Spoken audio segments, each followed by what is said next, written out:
Hello बच्चों, welcome to Hindi science with Kulesh sir. मेरे YouTube channel में आप सभी का फिर से एक बार स्वागत है। और आज हम पढ़ेंगे कक्षा 10वीं के अंतर्गत जो धातु और धातु कर्म जो चैप्टर है उसका लास्ट वीडियो, और जिसका नाम है संक्षारण।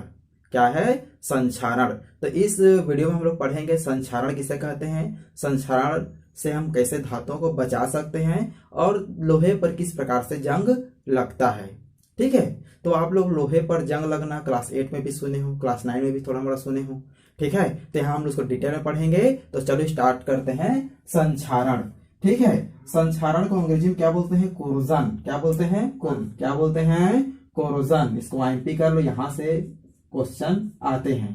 ठीक है। जो कि आप लोग जो पार्ट पढ़ रहे हो धातु एवं धातु कार्य, सबसे मोस्ट इंपॉर्टेंट पार्ट है, ज्यादा नंबर से वहां से क्वेश्चन आते हैं। तो यहाँ पर देखेंगे संक्षारण और कोरोजन के बारे में। तो संक्षारण को समझते हैं। देखो क्या होता है कि जो अधिक सक्रिय धातु होते हैं, जो अधिक सक्रिय धातु होते हैं, जो ज्यादा पावरफुल धातु होते हैं, अर्थात क्रिया करने में जो अधिक सक्रिय होते हैं, ठीक है, जिसमें क्रिया करने की क्षमता बहुत अधिक मात्रा में पाया ज्यादा में बहुत अधिक पाया जाता है।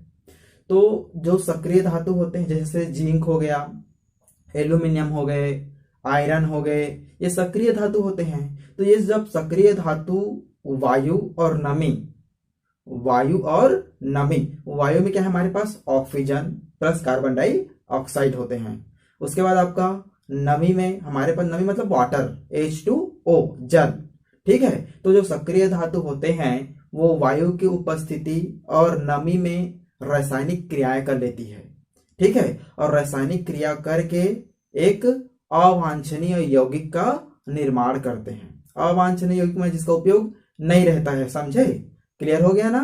अवांछनीय यौगिक मतलब जिसकी हमको जरूरत नहीं है, वहां पर ऐसे यौगिक का निर्माण कर लेते हैं। और धीरे धीरे जो धातुएं होती हैं वो नष्ट होना चालू हो जाता है।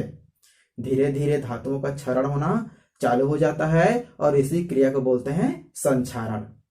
आया समझ में? जो सक्रिय धातु होते हैं वो नमी और वायु की उपस्थिति में रासायनिक अभिक्रियाएं करती हैं, जिसके परिणाम स्वरूप अवांछनीय यौगिक या अवांछनीय रासायनिक पदार्थ या अवांछनीय पदार्थों का निर्माण हो जाता है। और जिसके कारण क्या होता है, जो धातु होते हैं वो धीरे धीरे समाप्त होने लगते हैं, धीरे धीरे उसका क्षरण होने लगता है। इस क्रिया को संक्षारण कहते हैं। क्लियर है? ये एक और परिभाषा इसमें जोड़ सकते हो कि वायु और नमी की उपस्थिति में धातु का नष्ट होना, ठीक है, और उसमें एक अवांछनीय यौगिक का निर्माण होना ही संक्षारण कहलाता है। बन जाएगा। चलो इसका मैं परिभाषा रूप ले देता हूं ताकि आप लोग को समझ में आ जाएगा। तो चलो देखते हैं। यहां पर नमी व वायु, यहां पर मैं ऑक्सीजन लिख देता हूं, ठीक है, ताकि आप लोग को समझने में आसानी होगा। की उपस्थिति में, की उपस्थिति में, देखो नमी व वायु अर्थात ऑक्सीजन की उपस्थिति में क्या होता है, किसी धातु की सतह पर, किसी धातु की सतह पर रासायनिक क्रिया के द्वारा अवांछनीय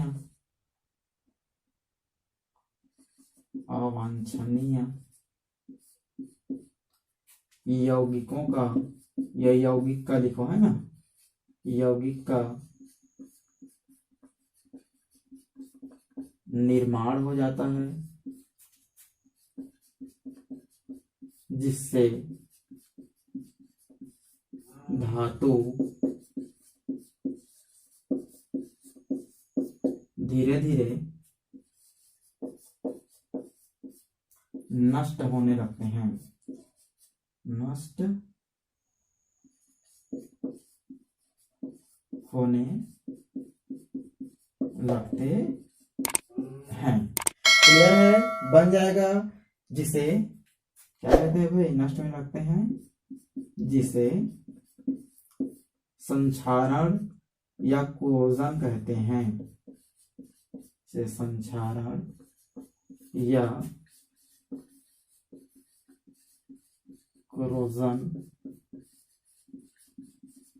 कहते हैं।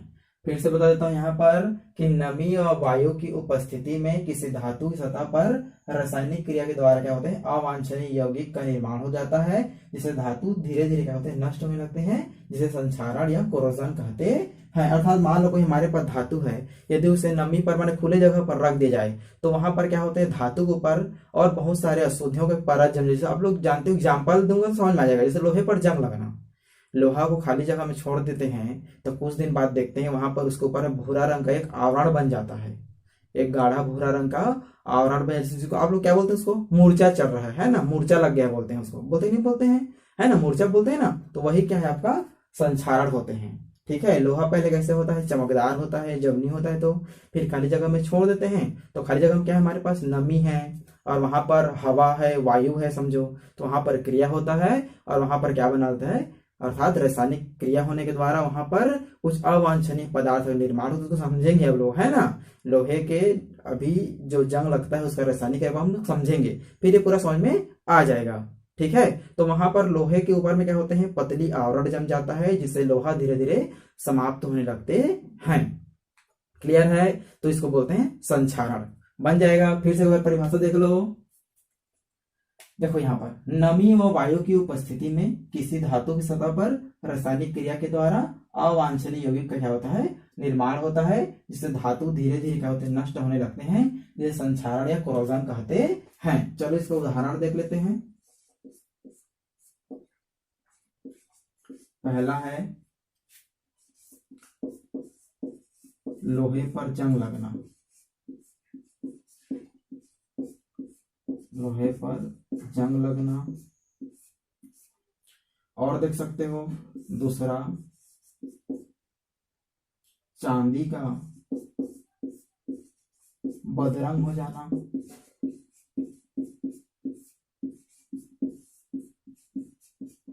चांदी का बदरंग हो जाना, ये सब क्या इसके एग्जाम्पल है। और देख सकते हो तांबे व कांसे की थाली में या सामान में, है ना, तांबे व कांसा, इसके बारे में जान ही रहे हो, नहीं जान रहे तो अपने घर के सदस्यों से पूछ सकते हो भाई। तांबे व कांसा के थाली में हरे रंग का आवरण या परत, है ना, जम जाना, ये भी इसका एग्जाम्पल है आपका संक्षारण का, बन जाएगा, क्लियर हो जाएगा। चलो चौथा देखो, एल्यूमिनियम की सतह पर धुंधला हो जाना, एल्यूमिनियम की सतह पर धुंधला हो जाना, या एल्यूमिनियम की सतह धुंधला हो जाता है। ठीक है, एल्यूमिनियम की सतह पर धुंधला हो जाता है। क्लियर है, ये चारों एग्जाम्पल आपको याद रखना चाहिए। ठीक है, संक्षारण किसको बोलते हैं समझ में आ चुका है। संक्षारण का उदाहरण क्या क्या है, लोहे पर जंग लगना, चांदी का बदरंग हो जाना। चांदी क्या होता है कि जो हम खरीद के लाते हैं दुकान से, चांदी कैसे होता है, एकदम चमकदार होता है। ठीक है, अब उसके बाद 1 साल 1.5 साल उसका उपयोग करते हैं, फिर देखते हैं कि चांदी क्या होते हैं, हल्के क्या होता है, गाढ़ा कलर माने कुछ ब्लैक टाइप का, भूरा कलर का क्या होता है, जम जाता है। ठीक है, चांदी का रंग पहले चमकदार होता है, फिर थोड़ा सा ब्लैक टाइप का जम जाता है वहां पर, वही क्या है आपका अवांछनीय रासायनिक पदार्थ होते हैं। अब इसी क्रिया को बोलते हैं यहाँ पर संक्षारण। उसके बाद देखो यहाँ पर तांबे व कांसा के थाली में हरे रंग का आवरण जम जाता है।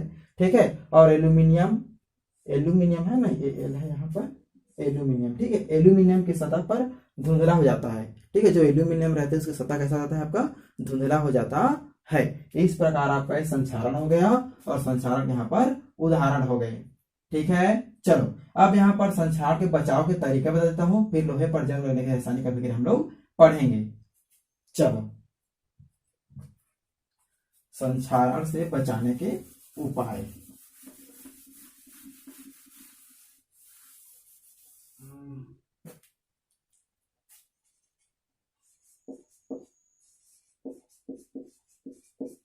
संक्षारण से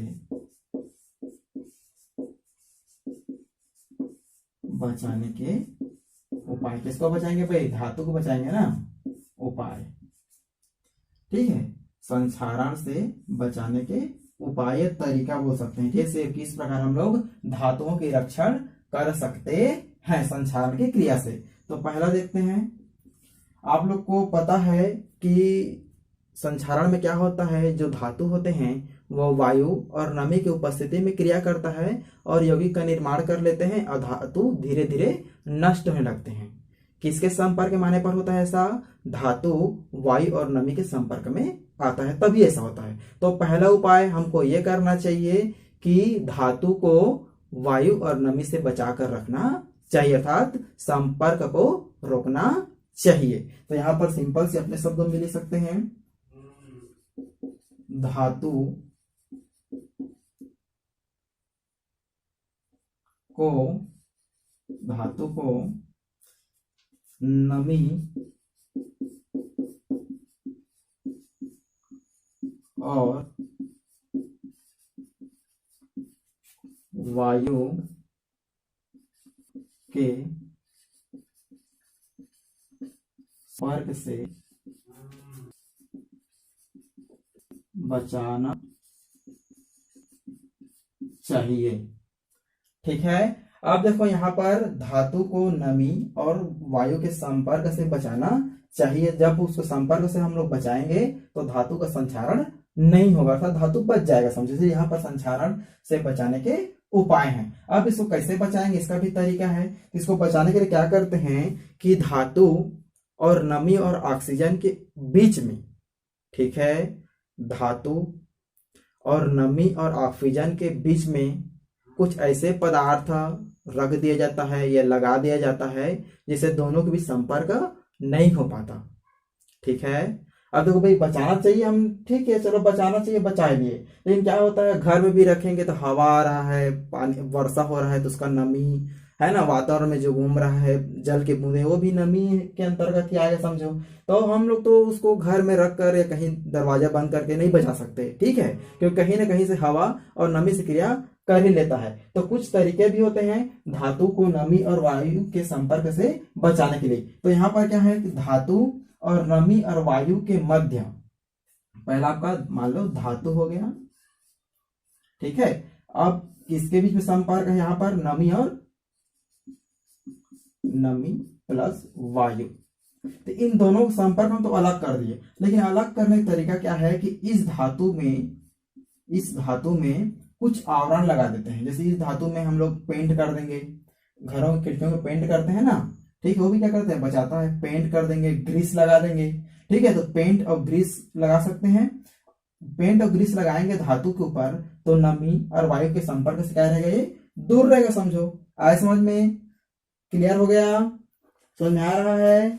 एकदम सरल है भाई, ठीक है। जिसको हम लोग क्या बोलते हैं, रोधिका रक्षण कहते हैं। रोधिका रक्षण इसको बोला जाता है, अर्थात धातु और आपका नमी और वायु दोनों के बीच में जो संपर्क को तोड़ने के लिए, अर्थात दूर दूर रखने के लिए, दोनों आपस संपर्क न हो पाए, न जुड़ पाए, अर्थात इनके बीच में रासायनिक क्रिया न हो, तो धातु में क्या करते हैं, ग्रीस, वार्निश या आपका पेंट का क्या करते हैं, उपयोग कर लेते हैं। मैंने इसके ऊपर में लेप लगा देते हैं धातु के ऊपर पेंट का, ठीक है। तो धातु पर जब पेंट लगाते हैं तो नमी और वायु से क्रिया नहीं कर पाता, इसलिए इसको क्या बोलते हैं, रोधिका रक्षण कहते हैं। ये आपके सामान्य जानकारी के लिए जो बुक में दिया गया है। रोधिका रक्षण किसे कहते हैं, तो दोनों के बीच में संपर्क तोड़ने के लिए वायु और ग्रीस का उपयोग किया जाता है।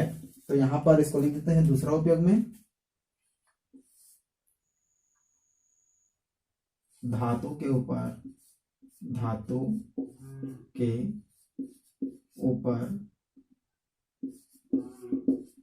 पेंट लगाकर, ये हो गया। तीसरा नंबर लिख दो, धातु के ऊपर ग्रीस का लेप लगाकर। चलो, ये 3 टॉपिक आपको याद होना चाहिए। धातु को नमी और वायु के संपर्क से दूर रखना है हमको। धातु के ऊपर पेंट लगा सकते हैं, पॉलिश, ठीक है। और धातु के ऊपर क्या होते हैं, ग्रीस का लेप लगाकर भी क्या करते हैं, रक्षण कर सकते हैं। अब यहाँ पर चौथा पॉइंट जो रहेगा वो मोस्ट इंपॉर्टेंट रहेगा। यहाँ से क्वेश्चन आते हैं, देखो क्या होता है कि धातु का रक्षण करने के लिए एक धातु के ऊपर दूसरे धातु का भी पेंट लगा सकते हैं। ठीक है, एक धातु के ऊपर दूसरे धातु का आवरण चढ़ाया जाता है, जिसे क्या कहते हैं, गैल्वेलाइजेशन कहते हैं। क्या कहते हैं, गैल्वेलाइजेशन, अर्थात हिंदी में विद्युत लेपन कहा जाता है। विद्युत लेपन के द्वारा क्या करते हैं, एक धातु के ऊपर दूसरे धातु का आवरण चढ़ाया जाता है। अब ये कैसा होता है, यहाँ पर समझना है कि जो सक्रिय है, जैसे मान लो आयरन है, एल्यूमिनियम है, जिंक है। ठीक है, तो मान लो आयरन को हमको क्या करना है, संक्षारण से बचाना है। तो आयरन के ऊपर में क्रोमियम या निकिल का क्या कहते हैं, आवरण चढ़ा दिया जाता है विद्युत लेपन के द्वारा। ठीक है, मान इलेक्ट्रिसिटी प्रवाहित करते हैं तो धातु क्या होते हैं, एक धातु के ऊपर दूसरे धातु का आवरण जमने लगता है, जिसको आप लोग विद्युत रासायनिक सिद्धांत में पढ़े हो, विद्युत रासायनिक सेल में पढ़े हो। ठीक है, क्लियर है, बन जाएगा, समझ में आ चुका है। एक धातु के ऊपर दूसरे धातु अर्थात सक्रिय धातु है ना, तो क्या करता है, सक्रिय धातु वाला तो क्रिया कर लेता है, पर नीचे वाला धातु क्या होता है, बच जाते हैं, समझो। इसीलिए एक धातु के ऊपर दूसरे धातु के आवरण चढ़ाकर भी धातु का संक्षारण किया जाता है, जिसे गैल्वेलाइजेशन या विद्युत लेपन कहते हैं। यहां पर मैं लिख देता हूं, धातु के ऊपर सक्रिय धातु का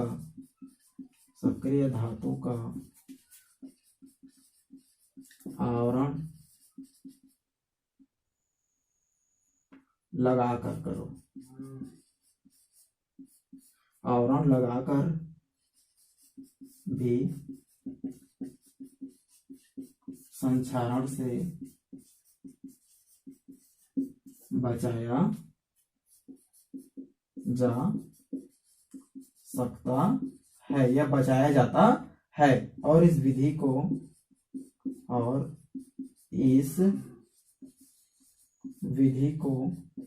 विद्युत लेपन कहते हैं। विद्युत लेपन कहते हैं। 2 नंबर क्वेश्चन यहां से आ सकते हैं। तो यहाँ पर देखो कितना सारा क्वेश्चन बन गया। पहले तो पूछेगा संक्षारण किसे कहते हैं, तो नमी और वायु की उपस्थिति में किसी धातु की सतह पर रासायनिक क्रिया के द्वारा अवांछनीय यौगिक का निर्माण होता है और धीरे धीरे धातु नष्ट होते हैं, अर्थात वायु नमी के कारण धातु का नष्ट होना ही संक्षारण कहलाता है।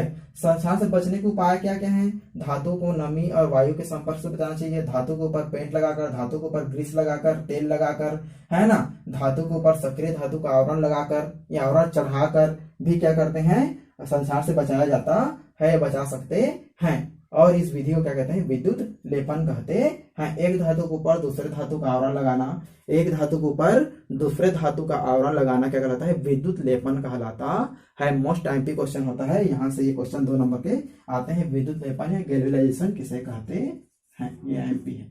ठीक है, तो यहाँ पर संक्षारण की परिभाषा, संक्षारण के उदाहरण भी देख चुके हो, संक्षारण के बचने के उपाय भी समझ में आ चुका ना। ठीक है, अब यहाँ पर हम लोग पढ़ते हैं लोहे पर जंग लगने की रासायनिक क्रिया, कि लोहे पर जंग किस प्रकार से लगता है। तो चलो देखते हैं लोहे पर जंग लगने की रासायनिक क्रिया के बारे में।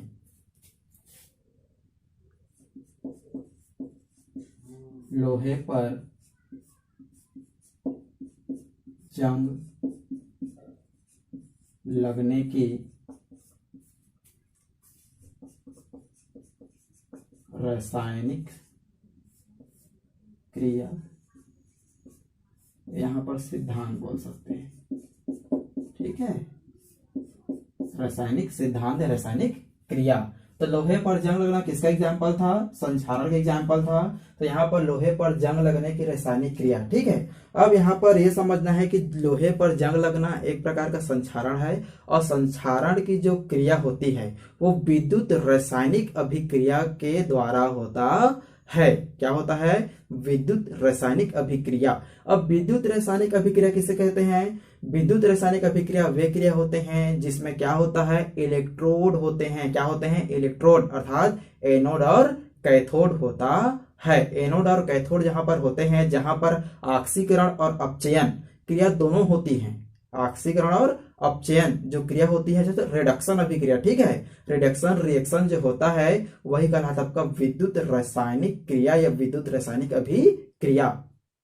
ठीक है, समझ में आ चुका है। तो लोहे पर जंग लगना संक्षारण के एग्जाम्पल है, और संक्षारण की जो क्रिया होती है, परिभाषा समझ में आ चुका है।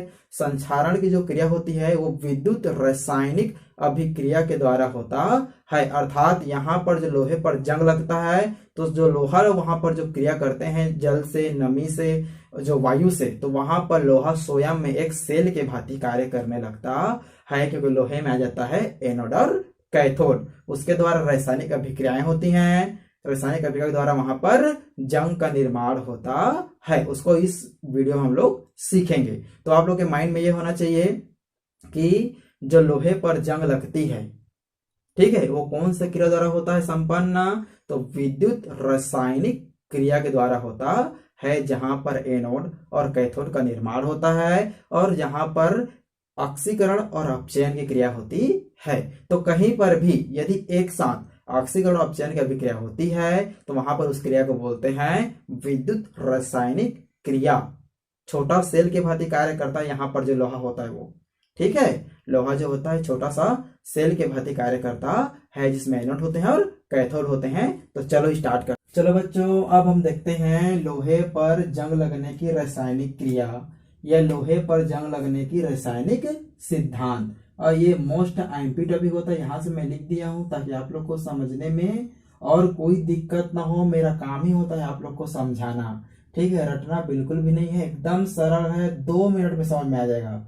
बस इसको क्या करना है, आप लोग को नोट्स करना है और रिमेम्बर करना है और ध्यानपूर्वक सुनना है और ध्यानपूर्वक देखना है, ठीक है। लोहे पर जंग लगने की रासायनिक क्रिया, तो आपने लोहे पर जंग लगा हुआ देखा है ना, लोहे के ऊपर भूरा रंग का आवरण बन जाता है, उसके बारे में उसको क्या बोलते हैं, लोहे पर जंग लगना। संक्षारण की क्रिया जो पहले एग्जाम्पल देकर आपको मैं समझा चुका हूँ, ठीक है, स्क्रीन पे आप लोग देख लिए हो, ठीक है। लोहे पर जंग लगना किस प्रकार से दिखाई देता है, फिर लोहा क्या होते हैं, धीरे धीरे समाप्त हो जाते हैं, ठीक है। तो लोहे पर जंग लगने की रासायनिक क्रिया को यहाँ पर हम लोग समझते हैं। देखो यहाँ पर क्या करते हैं, मान लो हमारे पास एक लोहा है, हमने एक लोहा लिया, देखो यहाँ पर ये लोहे की छड़ हमने लिया, लोहे का हमने छड़ लिया और लोहे के छड़ किसमें है आपका, वायु और नमी की उपस्थिति में, समझो, ठीक है, वायु और नमी के उपस्थिति में है, ठीक है। अब देखो यहाँ पर वायु नमी की उपस्थिति में तो है, लेकिन आपको क्या समझना है कि लोहे पर जंग लगने जो क्रिया होती है इस प्रकार कैसा होता है, आपका विद्युत रासायनिक क्रिया होता है, इसके बारे में आप लोगों को बता चुका हूँ, ठीक है। लोहे पर जंग लगना, लोहे पर जंग लगना, लड़ने वाला जंग नहीं है, ठीक है, लोहे पर मूर्छा लग गया, मूर्छा चल रहा है बोलते हैं ना, तो लोहे पर जंग लगना एक प्रकार का विद्युत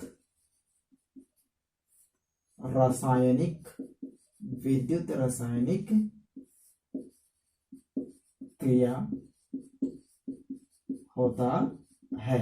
एनोड और कैथोड का निर्माण होगा, है ना। तो जैसे ये लोहे का हमारे पास छड़ है, समझो, तो छोटा सा लोहे का छड़ है, जैसे लोहे के छड़ में पानी की बूंदें होती हैं, है ना, पानी की बूंदें आ गया और लोहे के जो ऊपर में आ जाता है, फिर बाहर से क्या है हमारे पास वायु है, वायु क्या है, ऑक्सीजन और कार्बन डाइऑक्साइड होते हैं। तो लोहे के यहाँ पर देखो ये जो आपको दिख रहा है यहाँ तक, है ना, ये आपका लोहे का क्या है, आपका छोटा सा छड़ है, समझो, इसको हमने बाहर रख दिया, मैं नमी की उपस्थिति में है। तो देखो यहाँ पर क्या होता है कि लोहे में क्या होते हैं, छोटे छोटे गड्ढे भी होते हैं, लोहे में क्या होते हैं, छोटे छोटे गड्ढे होते हैं। तो जहां पर पानी की बूंदे आकर गिरती है, समझो, जहां पर पानी की बूंदे क्या होती है, आकर गिरती है, वह किसके समान काम करता है, आपका एनोड के भांति कार्य करने लगता है, ठीक है। यहाँ पर मैं लिख देता हूँ, उसको मैं समझाऊंगा, समझ में आ जाएगा। अर्थात लोहा और जल जहां पर एकत्रित होते हैं, समझो, वहां पर क्या बनता है आपका एनोड, और एनोड पर कौन सा क्रिया होता है, आपका ऑक्सीकरण। कौन सा क्रिया होता है, ऑक्सीकरण। इसको मैं समझाता हूं, ठीक है।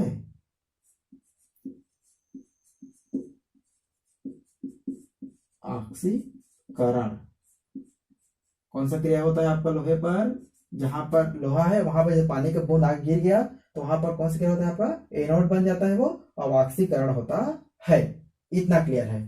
ठीक है, अब देखो क्या है, पानी के साथ साथ हमारे पास वायु के हवा भी है, ऑक्सीजन और कार्बन डाइऑक्साइड। तो जहां जिस लोहे के संपर्क में है ना कार्बन माने कार्बन डाइऑक्साइड, तो ये तो वो रहता ही रहता है। ठीक है, कार्बन डाइऑक्साइड भी रहता है, लेकिन यहाँ पर किससे क्रिया करेगा, ये ऑक्सीजन से क्रिया करता है। और जहां पर ऑक्सीजन से क्रिया करता है ना, जल भी रहता है, आयरन भी रहता है और ऑक्सीजन भी रहते हैं। तो जहां पर ऑक्सीजन होते हैं वहां पर क्या बनता है, ये बन जाता है कैथोड, लोहा प्लस वायु, क्या बना लेते हैं, कैथोड। इसको मैं और सरल कर दे रहा हूं। ठीक है, कैथोड। अब कैथोड में कौन सा क्रिया होता है भाई, अपचयन का क्रिया होता है।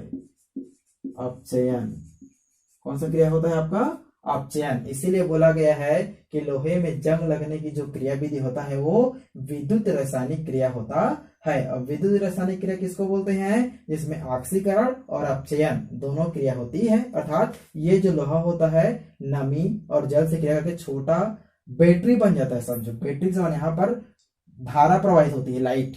ठीक है, यहां से हम लोग बिजली भी चला सकते हैं। क्लियर है, तो यहाँ पर धारा प्रवाहित होता है और छोटा सा यहाँ पर बैटरी बन जाता है। तो लोहा जल के संपर्क में आता है तो एनोड की भांति कार्य करता है, और लोहा वायु के संपर्क में आता है तो कैथोड की भांति कार्य करता है। अब यहाँ पर देखो, जैसे यहाँ पर जल आया तो जल में क्या, देखो यहाँ पर कौन सा क्रिया हो रहा है, यहाँ पर एनोड। तो यहाँ पर देखो, यहाँ पर एनोड लिखा हुआ है। तो एनोड में क्या बोला है कि आयरन जो होता है, ठीक है, ये जो आयरन होता है ये क्या करता है, 2 इलेक्ट्रॉन त्याग कर Fe2+ आयन, ठीक है, और यहाँ पर 2 इलेक्ट्रॉन क्या करता है, रिमूव कर देता है। ये हो गया आपका ऑक्सीकरण की क्रिया। इतना क्रिया है। देखो यहाँ पर Fe मतलब आयरन, एनोड पर क्या क्रिया किया, ध्यानपूर्वक समझना है।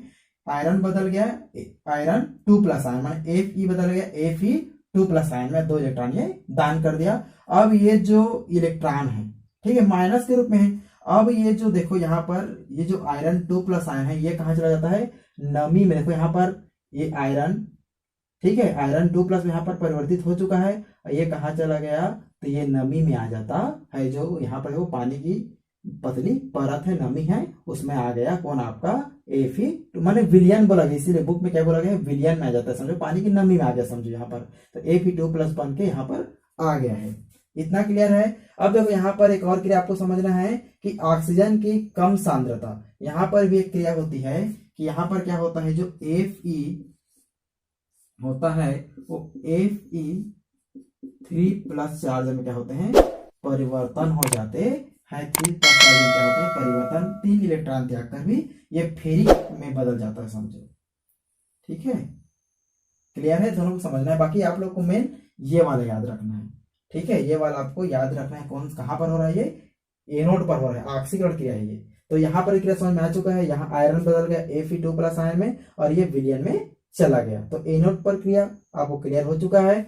अब देखो दूसरी तरफ कैथोड पर क्रिया। तो कैथोड पर कौन सी क्रिया होती है कि जो आयरन है, जो लोहा है, वहां पर क्या होता है, ये हवा जो है अब अटैक करेगा। हवा क्या करेगा, अब अटैक करेगा। तो हवा, अब पानी तो आ गया है, अब हवा आएगा, तो यहाँ पर हवा और पानी से कौन क्रिया करेगा, आपका आयरन, समझो क्रिया करती है। तो यहाँ पर पहला आपका भी क्रिया यहाँ पर मैं लिख देता हूँ, समझना है आप लोग को, H2O + ½ O2।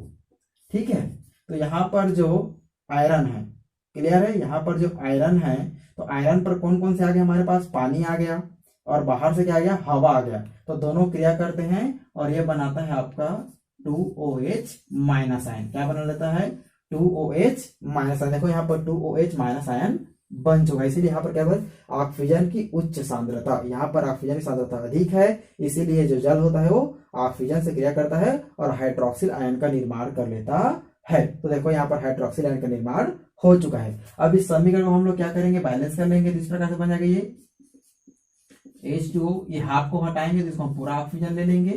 क्लियर है, ऐसा समझ में। अब देखो यहाँ पर 2- है हमारा, यहाँ पर +2 इलेक्ट्रॉन भी होगा, 2 इलेक्ट्रॉन ग्रहण करेगा। देखो कहां से, ये देखो यहाँ से।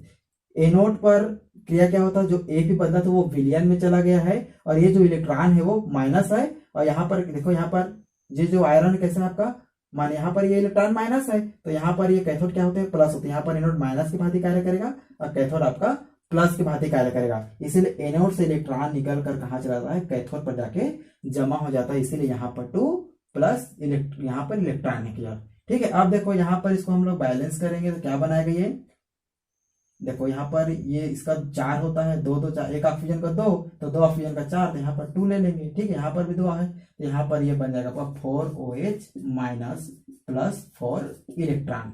क्लियर है? 4 इलेक्ट्रॉन क्या करता है, ये ग्रहण कर लेता है। अब हमारे पास देखो ये बन चुका है 4OH, ये बन चुका है। इतना क्लियर है? अब देखो यहाँ पर 2 था तो केवल यहाँ पर मैं हाफ को हटाया हूं तो यहाँ पर क्या हो गया, 4 हो गया। अब देखो यहाँ पर हमारे पास क्या बना है, OH माइनस आयन, तो यहाँ पर देखो OH माइनस आयन। अब ये OH माइनस आयन भी यहाँ विलयन में आ जाते हैं और यहाँ पर Fe डबल प्लस है ना, Fe2 प्लस आयन और 4OH माइनस दोनों आपस में क्या करेंगे, क्रिया करते हैं। आया समझ में? एनोड से Fe2 प्लस आयन, कैथोड से OH minus ion, 4OH minus ion. यहाँ पर हाफ इसलिए यहाँ पर 2 लिया हूं। ठीक है, इसको अगर हाफ नहीं लूंगा तो यहाँ पर ये 4 हो जाएगा, जिसको यहाँ पर मैं समीकरण को बैलेंस कर दिया हूँ। वाला क्रिया आपको समझ में आ चुका है। फिर से एक बार देख लो, एनोड से क्या बना आपका, Fe2 plus ion, Fe2 plus ion ये बन चुका है। ठीक है, कैथोड से क्या बना हमारे पास, 4OH माइनस आयन, ये भी बन चुका है। अब क्या करते हैं, ये दोनों आपस में क्रिया करते हैं। एनोड से बना Fe2 प्लस आयन और कैथोड से बना OH माइनस आयन। हम जानते हैं प्लस और माइनस में क्या होता है, आपस में जो जुड़ जाते हैं। तो यहाँ पर क्या करेंगे, इसको हम लोग जोड़ देते हैं भाई, 2F है ना, या इस प्रकार से लिखेंगे इसको तो भी समझ में आ जाएगा आप लोग को। ठीक है, कर सकते हैं। ये वाला समझ में आ चुका है आप लोग को, कंफ्यूजन बिल्कुल नहीं होना है। ठीक है, ये वाला क्रिया करेंगे। अब ये Fe2 प्लस आयन और OH माइनस आयन क्या करेंगे, आपस में क्रिया करते हैं। अब किसका निर्माण करेगा, आपका आयरन हाइड्रा ऑक्साइड का निर्माण करता है। किसका निर्माण करेगा, आयरन हाइड्रा ऑक्साइड का निर्माण करता है। तो Fe plus OH 4OH minus ion हो जाएगा। क्लियर है? आयरन हो गया और आपको 4OH माइनस आयन हो गया। इतना क्लियर है, भूलोगे तो नहीं। और यहाँ पर प्लस 4 इलेक्ट्रॉन क्रिया करेगा और क्या बना लेगा, आपका क्या बना लेगा भाई, Fe ये हो गया और इसको क्या रहेंगे, 4 है यहाँ पर तो OH ट्वाइस।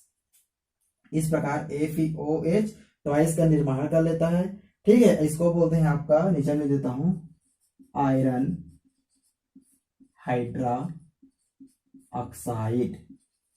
आयरन हाइड्रोक्साइड का निर्माण हो चुका है। ये कैसे बना आयरन हाइड्रोक्साइड, एनोड जो है वहां से निकला Fe2 प्लस आयन विलियन में चला गया, कैथोड से निकला 4OH माइनस आयन विलियन में चला गया। दोनों आपस में क्रिया किए, क्योंकि ये प्लस है ये माइनस है, दोनों आपस में क्रिया किए तो क्या बना लिया आपका आयरन हाइड्रा ऑक्साइड। ये आयरन हाइड्रा ऑक्साइड का निर्माण हो चुका है। अब देखो यहाँ पर आयरन हाइड्रा ऑक्साइड क्या होते हैं, सॉलिड के रूप में होते हैं, समझो।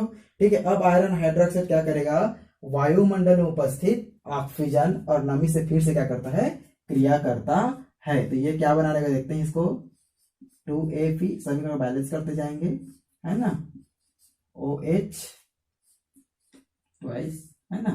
अब देखो यहाँ पर इसका ये निर्माण हो चुका है। ठीक है, तो यहाँ पर क्या करेंगे, ये समीकरण यहाँ पर मैं बैलेंस कर दिया हूं। अब क्या करेगा, plus half oxygen plus H2O, इस प्रकार से नमी से फिर से क्रिया करेगा कौन, आपका आयरन हाइड्रा ऑक्साइड। ठीक है, और क्या बना लेगा यहाँ पर, ये बना लेगा आपका Fe2O3 डॉट X H2O। ठीक है, ये बना लिया Fe2O3 dot X H2O। Clear है? यहाँ पर देखो एकदम सरल है। देखो समझो फिर शुरू से, आयरन कहां से आया, एनोड से, OH माइनस कहां से आया, आपका कैथोड से। सभी को मैंने बैलेंस किया तो आपका ये बना। ठीक है, यहाँ पर मैं लिख दिया हूं, लेकिन यहाँ पर सभी का बैलेंस रूप में ये है, वही है समझो। ठीक है, यहाँ पर मैं 2 लिख दिया, वही बन जाएगा, तो ये बन गया। अब ये जो क्या बना, क्या है आपका आयरन हाइड्रा ऑक्साइड, आयरन और हाइड्रोक्साइड मिलकर आयरन हाइड्रोक्साइड बना लिए। अब ये जो आयरन हाइड्रोक्साइड बना है, ये क्या करता है, फिर से ऑक्सीजन और जल से क्रिया करता है। और यहाँ पर देखो Fe2O3 बना है, Fe2O3। इतना क्लियर है? Fe2O3 इसको क्या बोलते हैं आपका, इसको बोलते हैं हाइड्रेट आयरन ऑक्साइड। क्या बोलते हैं आपका, hydrate iron oxide, hydrate iron oxide, और इसी को जंग कहते हैं। इसको क्या कहते हैं? जंग कहते हैं। तो मेरे ख्याल से आप लोग को जंग, देखो यहाँ पर जंग जमा हो गया, फिर धीरे धीरे क्या होते हैं, लोहे का संक्षारण और प्रारंभ हो जाता है।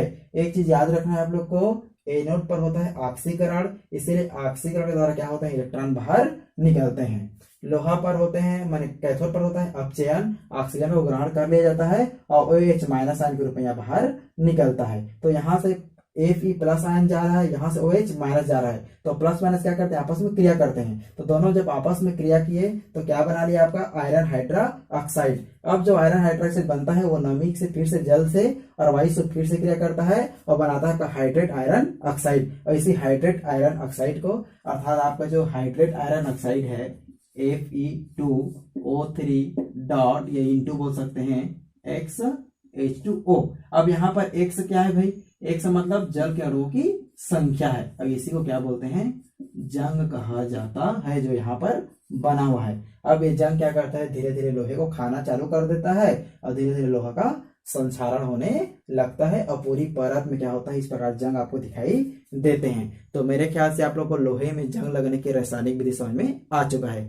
फिर से एक बार अपने शब्दों में लिख सकते हो, मैं एक बार देखना बोलता हूं, उसको ध्यानपूर्वक सुनना, फिर समझ में आ जाएगा।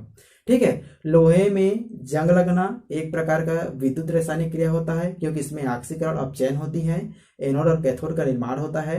एनोड पर जो आयरन होता है वो आपका आयरन 2 प्लस में बदलता है और 2 इलेक्ट्रॉन रिलीज करता है। कैथोड पर क्या होता है, जल और ऑक्सीजन के बीच में क्रिया होता है और वहां पर OH माइनस आयन का निर्माण होता है। और यहां से क्या निकला है, एनोड से Fe2 प्लस आयन, और वहां से क्या निकला है आपका, कैथोड से OH माइनस आयन। तो प्लस और माइनस आपस में क्रिया करते हैं, अर्थात आयरन 2 प्लस आयन और 4 OH माइनस आपस में क्रिया करते हैं और है ना, और आयरन हाइड्रोक्साइड का निर्माण करते हैं।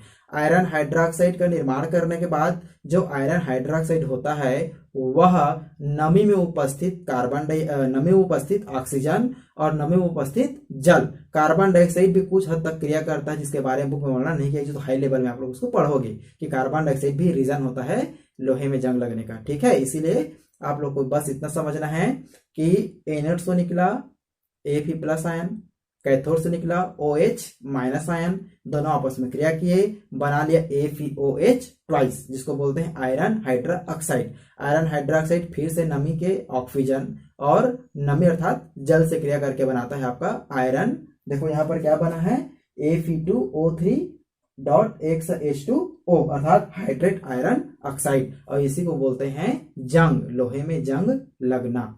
ठीक है, तो लोहे में जंग लगना एक प्रकार का विद्युत रासायनिक क्रिया होता है, जिसमें ये जो लोहा होता है एक सेल के भांति क्रिया करता है। उसके बाद आप लोग का ये जो चैप्टर है कंप्लीट होता है। अब आने वाले चैप्टर हम लोग पढ़ेंगे दैनिक जीवन में रसायन के बारे में। ठीक है, तो उसका भी वीडियो बन चुका है, पहला वीडियो आप लोग देख लो। पहला वीडियो आप लोग इंट्रो बताएगा कि दैनिक जीवन में कौन कौन से रासायनिक पदार्थ होते हैं, उपयोग करते हैं, उपयोगिता इसके बारे में हम लोग देखेंगे। और उसके बाद आप लोग को मैं continue chapter wise chapter video बनाते जाऊंगा। ठीक है, तो अगले वीडियो हम लोग पढ़ेंगे दैनिक जीवन में रसायन का दूसरा वीडियो, जिसमें हम लोग जल के बारे में वर्णन करेंगे। ठीक है, तो ये वीडियो अच्छा लगा हो तो इसको लाइक करो, शेयर करो, कमेंट करो, चैनल को सब्सक्राइब करो और चलो इसको स्क्रीनशॉट ले लो, अपना नोट्स तैयार करो। ठीक है, चलो।